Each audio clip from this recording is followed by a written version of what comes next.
bagaimana membaca pasar, membaca arah dengan candlestick. Untuk bisa membaca candlestick ada 4, ya setidaknya ada 3 yang paling utama. Yang pertama, perhatikan dari sisi body. Body ini melambangkan power, kekuatan atau momentum. Yang kedua, perhatikan dari sisi sumbu atau rejeksi atau wick, atau bahasa istilah lain ya mungkin ada menyebut dengan sumbu tadi ya. Ada menyebut dengan ekor. Sumbu ini melambangkan atau memberikan petunjuk perlawanan. Kemudian yang ketiga apa? Rasio. Rasio itu artinya perbandingan. Kekuatannya besar mana? Antara sumbu dan bodinya. Yang ketiga ada high dan low-nya. High low itu tertinggi dan terendahnya, di mana kekuatan tertinggi dan terendah itu adalah kemampuan pergerakan itu dalam satu periode itu. Saya contohkan begini, saya ilustrasikan ada beberapa candle. Pertama saya awali dengan candle warna merah dulu ya, candle warna merah, oke. Kemudian berikutnya masih warna merah, candlenya seperti ini. Kemudian berikutnya candle masih warna merah, bentuknya seperti ini. Satunya warna hijau sekarang ya, warna hijau misalkan begini ya. Yang kedua seperti ini. Yang ketiga mungkin, kemudian yang satu lagi ya, candlenya oke. Masing-masing punya karakter, masing-masing ada informasi yang harus kita baca di sana. Membacanya sekali lagi kembali ke ini ya, ke 4 karakter ini ya, atau 4 komponennya. 4 karakteristik dari candle ini bisa dibaca dari bagaimana ukuran bodinya, bagaimana panjang sumbunya, bagaimana rasio perbandingan antara sumbu dan bodinya. Yang keempat ada bagaimana high dan low-nya, tinggi dan rendahnya. Dimulai dari sisi sebelah kiri atas ya, candlenya warna merah penuh, warna merah penuh. Kalau kita baca pelan-pelan dari bodinya, kalau kita baca dari bodinya power, ini kekuatan penuh. Jadi ini candle dengan kekuatan penuh, tidak ada sumbunya, tidak ada perlawanan. Sehingga kalau tidak ada sumbunya, artinya tidak ada rasio di sana. Ya, dengan kekuatan panjang high dan low-nya sekian, maka ini disebut dengan momentum bearish, kekuatan seller yang besar. Biasanya yang muncul atau yang mendominasi begini itu pelakunya adalah perbankan atau institusi besar. Jadi kalau nanti ketemu dengan besar begini, minimal dalam benak kita jangan dilawan.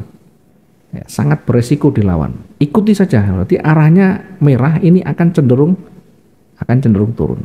Ya, tetapi nanti caranya entry bagaimana, ada step-stepnya.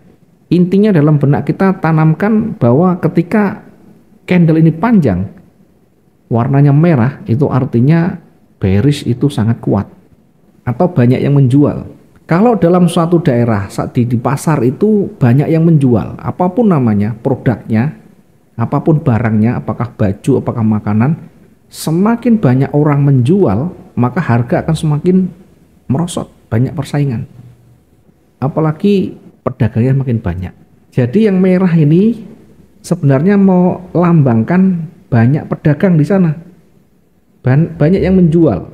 Jual semua, banyak menjual. Sehingga logikanya di dalam hukum ekonomi ya, makin besar penawaran, makin tinggi penawaran, harga semakin anjlok.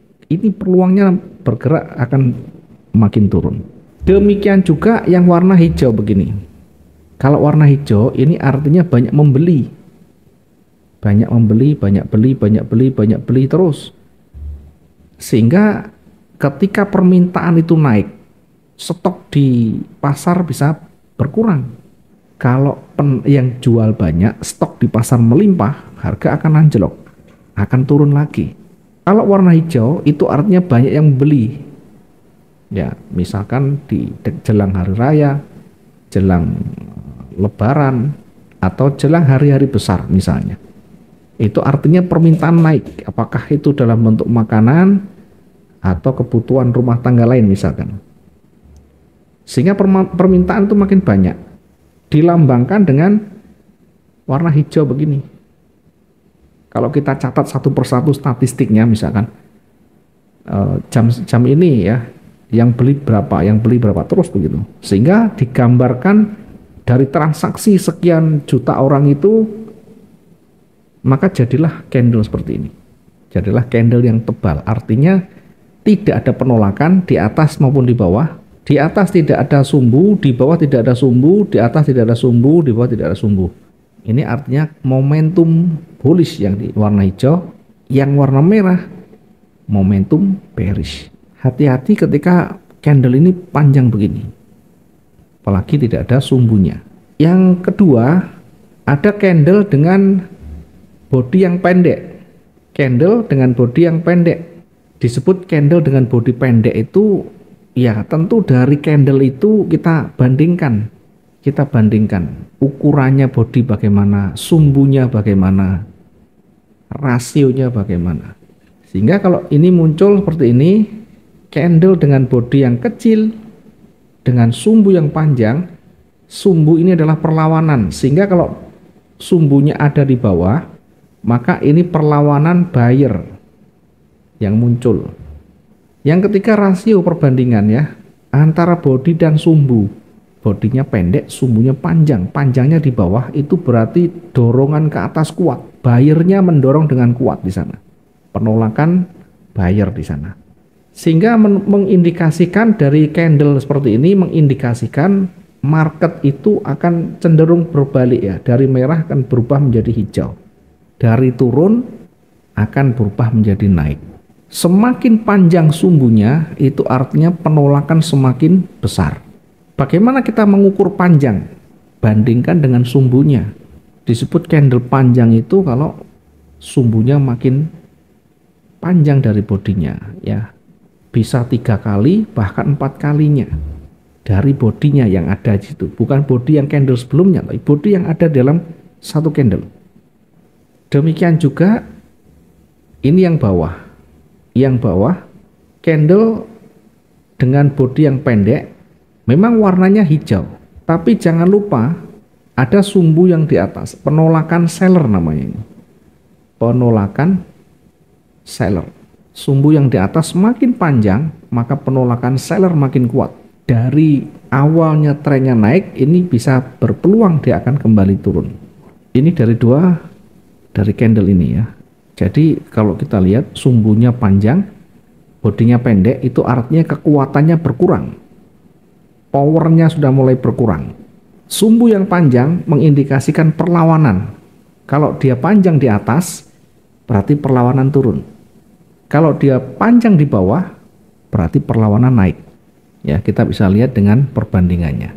Bagaimana dengan high dan low-nya? Nah, high dan low-nya ini nanti mengindikasikan kekuatan juga ya. Semakin panjang tinggi dan rendahnya berarti terjadi transaksi di situ juga panjang, artinya range-nya panjang. Beda kalau nanti hanya bergerak kecil begini. Tentu high dan low-nya juga pendek. Yang ketiga, ini ada candle tanpa body yang di atas. Ya, perhatikan candle tanpa body itu berarti powernya tidak ada sudah. Ini warna apa? Warna merah. Berarti warna merah seller itu kekuatannya sudah habis. Di atas ada sumbu yang panjang, di bawah ada sumbu yang panjang juga. Dua-duanya ini hampir sama. Maka ini disebut dengan candle ragu atau candle yang bingung. Pasar yang masih ragu-ragu. Jangan mengambil posisi-posisi ketika lagi ragu marketnya ya. Biasanya kalau ragu begini, ini kekuatan seller sudah habis, dia akan cenderung naik. Ya, hanya saja butuh konfirmasi, butuh petunjuk lanjutan. Intinya candle ini adalah candle yang mengindikasikan market ini sedang bingung, sedang bimbang. Turun sudah mulai berat, naik juga belum kuat. Kemudian yang di bawah warna hijau, Ini juga hampir sama. Bedanya ini ada sumbunya, ada bodinya agak pendek ya. Kalau di atas tidak ada sumbunya, tidak ada bodinya. Kalau yang di bawah ada bodi tapi pendek. Perhatikan penolakan di atas dan di bawah. Ini kalau sama atau hampir sama, yang panjangnya juga lebih besar atau lebih panjang dari bodinya, maka ini juga mengindikasikan penurunan kekuatan buyer. Candle juga mengindikasikan keraguan-raguan. Nah, ini biasanya menunjukkan kekuatan buyer juga mulai menipis, mulai kecil, akan berpotensi nanti dia akan kembali bergerak turun. Sementara yang candle terakhir warna hijau di sini, kekuatan bullishnya panjang, kekuatan rejeksinya panjang, sama panjangnya, maka ini nanti akan naik dan turun. Berikutnya masih akan ada dua kekuatan yang seimbang. Ada kekuatan bullish yang masih kuat, kemudian kekuatan penolakan juga panjang. Sehingga dua-duanya harus kita perhatikan. Ini punya kekuatan yang seimbang namanya. Oke, contohnya begini ya. Saya kasih contoh dulu. Meskipun membaca itu tidak bisa satu candle, tapi harus terstruktur ya. Satu candle tidak bisa membaca. Jadi harus secara berurutan atau gabungan candle baru kita baca. Dari misalkan begini ya, dibuka pagi tadi warna merah, kemudian merah mulai membesar, kemudian melemah, akhirnya besar lagi. Ini namanya momentum bearish yang tadi saya sebutkan. Momentum bearish itu kekuatan bodinya panjang, kemudian bodinya pendek-pendek atau bahkan nyaris tidak ada bodinya. Sehingga kalau kekuatan ini momentumnya besar, cenderung harga semakin jatuh. Oke, kita coba untuk bersihkan lagi ya. Nanti suatu saat kita akan menemukan begini. Suatu saat kita akan menemukan kondisi di mana pasar itu akan mulai berkurang kekuatannya ya. Dari sini mulai hijau di sini, perhatikan. Awalnya merah, kemudian hijaunya tebel. Ya, panjang itu kita bandingkan dengan candle sebelumnya. Karena sebelumnya warnanya merah, ini panjang warna hijau. Maka muncul kekuatan bullish yang kuat. Ini namanya momentum bullish ya. Kemudian bergerak lagi lebih panjang lagi. Momentum bullish, jadi dari pertama lebih kecil kemudian jauh lebih panjang. Jangan dilawan ketika muncul satu kekuatan besar seperti ini.